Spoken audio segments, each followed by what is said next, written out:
Digital পদ্ধতির মাধ্যমে নির্বাচনী প্রচার বনগাঁ লোকসভা কেন্দ্রের তৃণমূল কংগ্রেস প্রার্থী বিশ্বজিৎ দাসের সমর্থনে নদিয়ার কল্যাণী সহ তৃণমূল যুব কংগ্রেসের উদ্যোগে একটি এলইডি টিভি সহ গাড়ি উদ্বোধন করেন বনগাঁ লোকসভা কেন্দ্রের প্রার্থী বিশ্বজিৎ দাস। এই পদ্ধতির মাধ্যমে রাজ্য সরকারের বিভিন্ন উন্নয়নমূলক বিষয়বস্তুর পাশাপাশি প্রার্থীর প্রচার সংক্রান্ত বিষয় তুলে ধরা হবে। আজকে দেখুন আমাদের কল্যাণী শহর তৃণমূল যুব কংগ্রেসের পক্ষ থেকে একটি প্রচার ভ্যান এলইডি আমরা আমাদের প্রার্থী মাননীয় বিশ্বজিৎ দাস মহাশয় এসে উদ্বোধন করেছেন। এটা আমাদের কল্যাণী বিধানসভায় প্রত্যেক দিন আমরা মানুষের দরজায় গিয়ে প্রায় বাড়ি বাড়ির কাছে কাছে গিয়ে এগুলো প্রচার করব আমরা।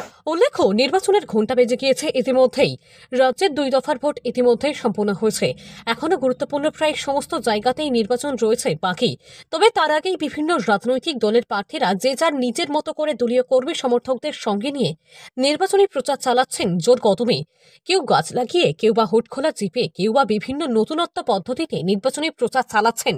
তবে বর্তমান যুগ ডিজিটালের দিকে অগ্রসর হচ্ছে, আর সেই কারণেই নদিয়ার কল্যাণী সহ তৃণমূল যুব কংগ্রেস নিল এক নতুন উদ্যোগ।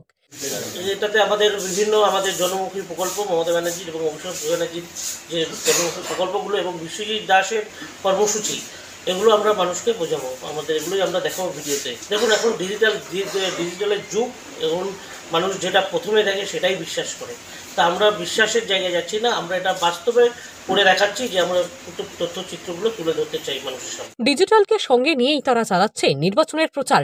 একটি এলইডি টিভি সহ গাড়ি উদ্বোধন করেন বনগাঁ লোকসভার কেন্দ্রের প্রার্থী বিশ্বজিৎ দাস।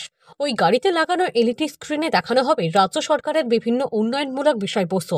এর পাশাপাশি প্রার্থীর প্রচার সংক্রান্ত বিষয় তুলে ধরা হবে বলে জানা যায়।